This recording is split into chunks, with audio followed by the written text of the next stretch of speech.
भाजपकडून उमेदवारी मिळावी यासाठी 1200हून अधिक इच्छुकांनी अर्ज दाखल केले होते.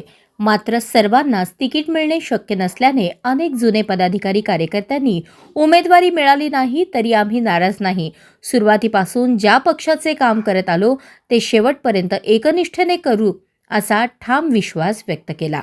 भारतीय जनता पार्टीचे अनुसूचित जाती प्रवर्गाचे शहराध्यक्ष प्रवीण कांबळे आणि अनुसूचित जाती मोर्चाचे सरचिटणीस महेश बनसोडे यांनी आपण अपक्ष म्हणून निवडणूक लढवणार नसून भाजपच्या 102 अधिकृत उमेदवारांना पूर्ण सहकार्य करणार असल्याचे स्पष्ट केले. देशातील सर्वात मोठा पक्षाचा भाग असल्याचा अभिमान व्यक्त करत त्यांनी पक्ष संघटन मजबूत ठेवण्याचा संदेश दिला आहे. नमस्कार, मी प्रवीण कांबळे, भारतीय जनता पक्षाचा अनुसूचित जाती मोर्चा शहराध्यक्ष आणि प्रभाग क्रमांक 2 साठीचा इच्छुक उमेदवार. पण कालच बी फॉर्म दुसऱ्या उमेदवाराला दिल्यामुळे आता मी इच्छुक नाहीये.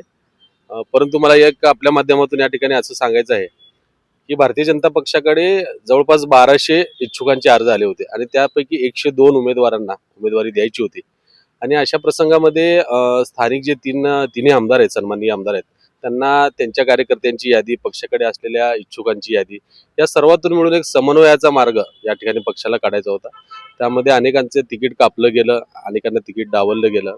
पण निश्चितच या तिकीट डावलण्यानं आता मी वैयक्तिक सांगायचं म्हणून तर माझे तिकीट या ठिकाणी डावललं गेलं. पण मी अजिबात पक्षावर नाराज नाहीये. पक्षाचा मी अत्यंत समाधानी, निष्ठावंत कार्यकर्ता आहे. आणि मला आपल्या माध्यमातून असं सांगायचं आहे की जरी आज तिकीट कापलं गेलं, परंतु आमच्यासाठी लढणाऱ्या रोहिणीताई तडवळकर, पक्षाचे अध्यक्ष किंवा ही संघटना ही आमच्यासाठी लढली. याचा अर्थ असा आहे की आज मला तिकीट डावलं म्हणजे कुणाला तरी द्यायचं होतं म्हणून मला डावलं, आणि दुसरीकडे पण कुणाला तरी द्यायचं होतं म्हणून त्याला डावलं. याचा अर्थ असा नाही की जाणून बुजून हे डावलं गेलंय. पण जिथं गरज होती तिथं पक्ष आमच्या पाठीशी अगदी खंबीरपणे उभा राहिला. संघटना आमच्या पाठीशी खंबीरपणे उभी राहिली. जो निष्ठावंत कार्यकर्ता आहे त्याला तिथं न्याय देण्याचा प्रयत्न झाला. ठीक आहे, काही ठिकाणी न्याय झाला, काही ठिकाणी तिकीट मिळालं नाही. पण ज्यांना तिकीट मिळालं नाही त्यांना माझं असं सांगणं आहे की आपण पक्षाचं निष्ठेने काम करूया. या शहरामध्ये भारतीय जनता पक्षाची महापालिकेवर भारतीय जनता पक्षाची सत्ता आणण्यासाठी आपण काम करूया. आणि 102 नगरसेवक आहेत, त्यांना जास्तीत जास्त संख्येने जे आपण तिकीट दिलेले आहेत, जास्तीत जास्त संख्येने ते नगरसेवक आणण्याचा प्रयत्न करूया. आणखी मला असं सांगावं असं वाटतं की आमदारांनी दिलेली यादी आहे तशी मान्य करायला शहराध्यक्षांना पण वेळ लागला नसता. पण जिथे निष्ठावंत कार्यकर्त्यांना तिकीट देण्याची गरज आहे तिथे त्या भांडल्या स्वतः. पक्ष यांच्या मागे खंबीरपणे पाठीशी उभा राहिला. आणि अशा लोकांसाठी एक मनामध्ये भावना निर्माण झाली की या पक्षामध्ये आमच्यासाठी भांडणारं कोणीतरी आहे, आमची बाजू घेणारं कोणीतरी आहे. त्यामुळे हा कार्यकर्ता समाधानी आहे आणि येणारी महानगरपालिका ही 75 पार आम्ही करू असा विश्वास मी या ठिकाणी व्यक्त करतो. आपल्या माध्यमातून मी अजून एक सांगू इच्छितो की यावेळेस जरी मला तिकीट नाही मिळालं तरी माझा काल फॉर्म हा वैध ठरलेला आहे आणि अपक्ष म्हणून हा फॉर्म ट्रीट होतोय. पण उद्या मी माझी उमेदवारी माघार घेणार आहे. मी पक्षाची कुठलीही प्रतारणा करणार नाही.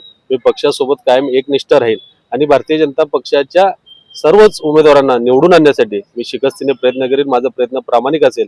आणि या माध्यमातून असं सांगणं की ज्यांना ज्यांना उमेदवारी नाकारली आहे भारतीय जनता पक्षाकडून जे इच्छुक होते त्या सर्वांनीच आपली उमेदवारी माघारी घ्यावी आणि भारतीय जनता पक्षासोबत आपण एकनिष्ठेने प्रामाणिकपणे काम करावं अशी माझी विनंती आहे. नमस्कार, मी महेश वसंत बनसोडे, भारतीय जनता पार्टी अनुसूचित जाती मोर्चाचा सरचिटणीस आहे.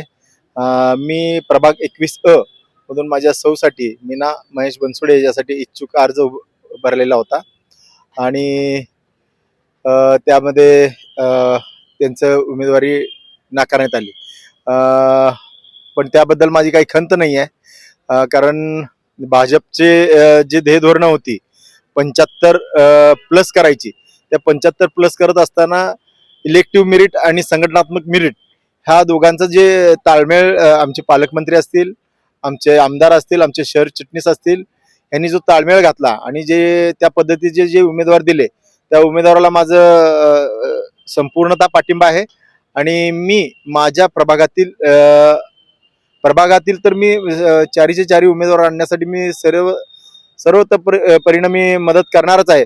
पण मी भारतीय जनता पार्टीचा शहर अनुसूचित जातीचा सरचिटणीस असल्यामुळं शहरामधली जे 15 जागा आहेत त्या 15 जागेवर कसं अनुसूचित जातीचे सगळ्या उमेदवाराला कसं निवडून आणता येईल यासाठी सर्वतोपरीने मी मदत करणार आहे आणि त्या पद्धतीने बांधणी करणार आहे.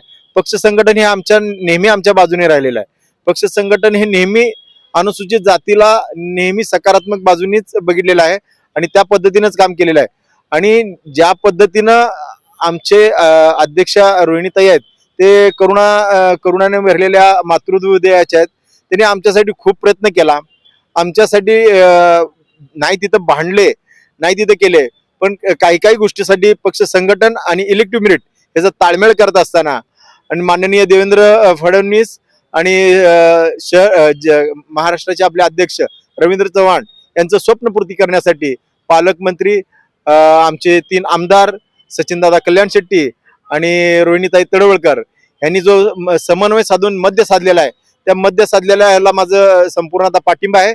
आणि मी त्यांच्या पूर्ण पाठीशी खंबीर उभा आहे. आणि मी एवढंच म्हणतोय की माझ्या भाजप पक्षाची अशी शिस्त आहे की मी जगातल्या सगळ्यात मोठ्या पक्षाचा एक उमेदवार आहे. हे नगरसेवक किंवा आमदार खासदारपेक्षा सगळ्यात मोठं माझ्यासाठी आहे. नगरसेवक व्हावंच असं काही नाही समाजकार्य करताना. माझ्यासाठी देवेंद्र दादा आमदार आमचे देवेंद्र दादा आहेत, आमच्या रोहिणीताई आहेत, आमच्या पाठीशी नेहमी उभा राहतात. मी तर आमच्या देवेंद्र दादांचं तर एवढं कौतुक करतो की त्यांनी ज्यावेळेस देवेंद्र परीक्षा हे घेतात जनता दरबार, त्यामध्ये त्यांनी कुठल्या प्रभागातला आहे, कुठल्या जातीचा आहे, कुठल्या धर्माचा आहे याचा काही विचार न करता त्याचं काम तडीच लावतात ऑन दी स्पॉट. आणि मग जर आमच्या कार्यकर्त्यांच्या एका फोनवर ते सगळ्यांची कार्य करतात, सगळ्यांशी समन्वय साधतात, त्यांच्या पाठीमागं मी उभारणं माझं कर्तव्य समजतो. आणि पक्षासाठी मी त्यांच्या बाजूला खंबीर आहे. आणि पक्ष जो निर्णय घेईल, पक्षाची जबाबदारी देईल, ते पक्षाची जबाबदारी मी पूर्ण पेलेन. आणि मी भाजप पक्षाचा मी खूप खूप आभार व्यक्त करतो, कारण त्यांनी मला संधी दिली. इच्छुक 3 या ह्याच्यामध्ये पण माझं रेस होतं, हे माझ्यासाठी पण काही कमी नव्हतं. त्यासाठी मी भाजप पक्षाचा मी सदा ऋणी राहील आणि भाजप पक्षासाठी सदैव एकनिष्ठ राहीन. आणि विश्वास कसा कमवता येईल याचे मी सर्वतोपरीने विचार करेन आणि त्यांना माझं संपूर्णतः पाठिंबा राहील. जय हिंद, जय महाराष्ट्र.